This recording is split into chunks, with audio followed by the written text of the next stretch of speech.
बिस्मिल्लाहिर्रहमानिर्रहीम। अगर हमारे पास सेट एक्स में एक ही एलिमेंट हो, एक एलिमेंट, तो हम इसके ऊपर नंबर ऑफ़ परमुटेशंस कितनी डिफ़ाइन कर सकते हैं? वो एक ही है, यानी एक आइडेंटिटी फंक्शन ही डिफ़ाइन कर सकते हैं।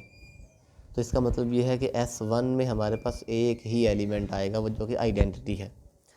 अगर सेट के अंदर दो एलिमेंट्स हों, एक्स ले लें या एस ले लें, 1 2, तो इस पर हम दो परमुटेशंस डिफ़ाइन कर सकते हैं।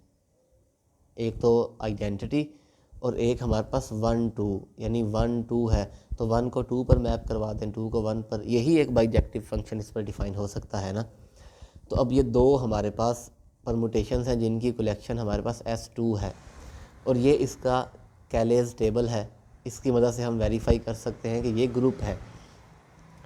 आइडेंटिटी को आइडेंटिटी से मल्टीप्लाई किया तो आइडेंटिटी है, आइडेंटिटी को 1 2 से किया तो 1 2, 1 2 को आइडेंटिटी से किया तो 1 2 है, और 1 2 को 1 2 से करेंगे तो वो आइडेंटिटी है। हम मल्टीप्लाई करके भी देख सकते हैं, 1 2 1 और 1 2 और 2 1। तो ये 1 2 पर मैप हुआ और 2 1 पर, तो 1 1 पर मैप हो गया, 2 1 पर हुआ और 1 2 पर, तो ये यहाँ 2, तो ये आइडेंटिटी आ गया। यानी ये हमारे पास एक ग्रुप है, सिमेट्रिक ग्रुप ऑफ ऑर्डर 2। ये साइक्लिक है क्योंकि इसका ऑर्डर जो है वो प्राइम नंबर है, और हमने पढ़ा है कि हर वो ग्रुप जिसका ऑर्डर प्राइम नंबर हो वो साइक्लिक होता है। आगे है S6। S6 की हम बात करते हैं। S6 हमारे पास जो है उसके अंदर टोटल नंबर ऑफ़ एलिमेंट्स 6 हैं। S6 में टोटल नंबर ऑफ़ एलिमेंट्स जो हैं वो 6 हैं, 3 फैक्टोरियल। अब हम इसकी परमुटेशंस भी फाइंड कर सकते हैं, जो कि आसान काम नहीं है। कैसे फाइंड करेंगे?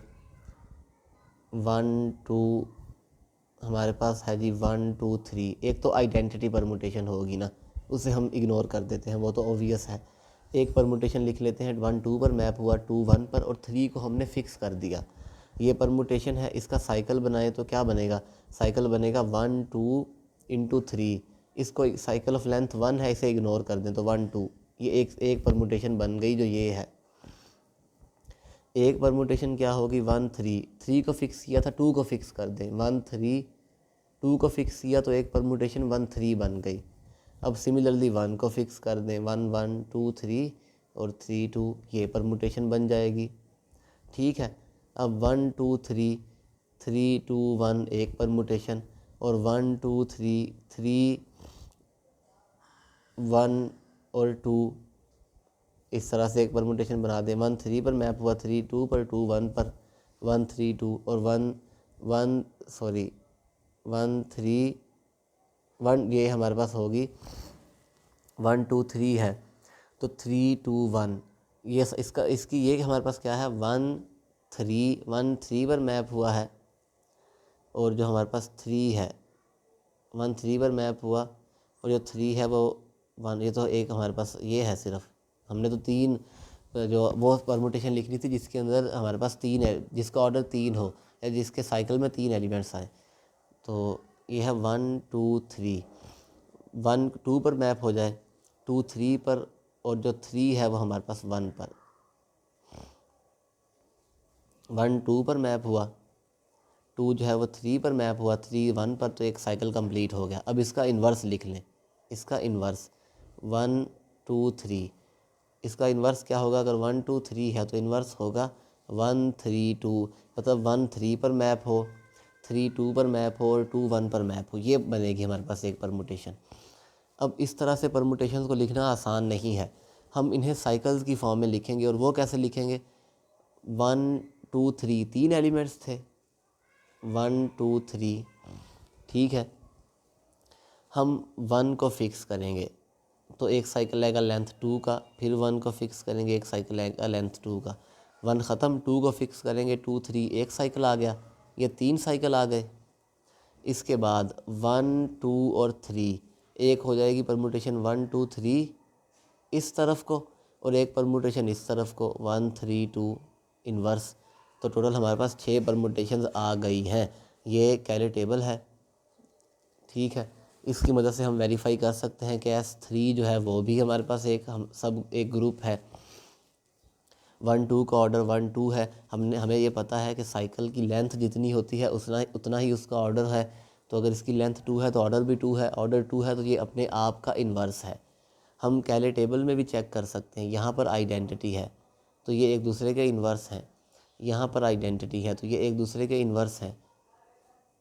अगर हम ये देखें तो ये एलिमेंट और ये एलिमेंट एक दूसरे के इन्वर्स थे। यहाँ पर देखें तो ये एलिमेंट और ये एलिमेंट एक दूसरे के इन्वर्स, यानी 1 2 3 का इन्वर्स 1 3 2 है। और 1 3 2 का ऑर्डर कितना है 3, क्योंकि इसकी लेंथ 3 है। 1 3 2 का ऑर्डर कितना है 3, 1 2 3 का ऑर्डर भी 3 है। बाकी इन एलिमेंट्स का ऑर्डर 2 है और हमें पता है कि D3 के अंदर भी 3 एलिमेंट्स का ऑर्डर 2 था, D3 में 2 एलिमेंट्स का ऑर्डर 3 था, D3 में 1 एलिमेंट का ऑर्डर 1 था। तो ये आइडेंटिकल हैं, एक जैसे हैं। तो D3 जो है वो आइसोमॉर्फिक है S3 के। हम आगे जाकर ये टॉपिक पढ़ेंगे आइसोमॉर्फिज्म वाला। लेकिन लेमैन लैंग्वेज में क्या है कि वो एक जैसे हैं, शक्लें तब्दील हैं इनकी लेकिन बिहेवियर एक जैसा ही है। अब हम इसके सब ग्रुप फाइंड करते हैं। एक सब ग्रुप आइडेंटिटी है और एक सब ग्रुप S3 है, 2 सब ग्रुप हो गए। अब हर एलिमेंट एक ग्रुप जनरेट करेगा, जिसका ऑर्डर 2 है वो ग्रुप जनरेट कर देगा जिसके अंदर 2 एलिमेंट्स होंगे 1 2। इसका ऑर्डर 2 है तो ये भी एक एलिमेंट जनरेट कर देगा 1 3। इसका ऑर्डर 2 है तो ये भी एक ग्रुप एलिमेंट कहते हैं एक ग्रुप जनरेट कर देगा जिसका ऑर्डर होगा 2 2 3। तो ये हमारे पास टोटल 3 सब ग्रुप आ गए।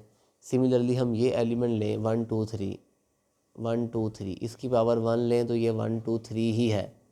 इसकी पावर मैं 2 लूँ तो इसका मतलब ये है 1 2 3 इंटू 1 2 3, इनको मल्टीप्लाई करें। 1 गोज़ टू 2 पहली परमुटेशन में, दूसरी में 2 गोज़ टू 3 मतलब 1 गोज़ टू 3। 1 तो फिक्स है ना, 1 गोज़ टू 3। अब 3 देखेंगे यहाँ पर, 3 गोज़ टू 1, 1 गोज़ टू 2 मतलब 3 गोज़ टू 2, साइकिल कंप्लीट। क्योंकि 2 गोज़ टू 3 था, 3 गोज़ टू 1 है। तो 1 2 3 की 2 पावर लें तो वो आंसर है 1 3 2। इसकी पावर 3 लेंगे, ऑर्डर 3 है तो आंसर आइडेंटिटी आएगा। यानी एक सब ग्रुप बन जाएगा आइडेंटिटी 1 2 3 और इसका इन्वर्स। तो ये टोटल हमारे पास 6 सब ग्रुप होंगे। नेक्स्ट वीडियो में हम देखेंगे कि हम SN में नंबर ऑफ़ एलिमेंट्स जो हैं डिफरेंट ऑर्डर के वो कैसे फाइंड कर सकते हैं, यानी ऑर्डर D के टोटल नंबर ऑफ़ एलिमेंट्स हम कैसे फाइंड कर सकते हैं। अब यहाँ पर ऑर्डर 2 के कितने एलिमेंट्स हैं, ऑर्डर 2 के 3 एलिमेंट्स हैं, ऑर्डर 3 के 2 एलिमेंट्स हैं, आइडेंटिटी एक ऑर्डर का है। तो हम जनरल फार्मूला बताएंगे जिसकी मदद से हम ये फाइंड करेंगे।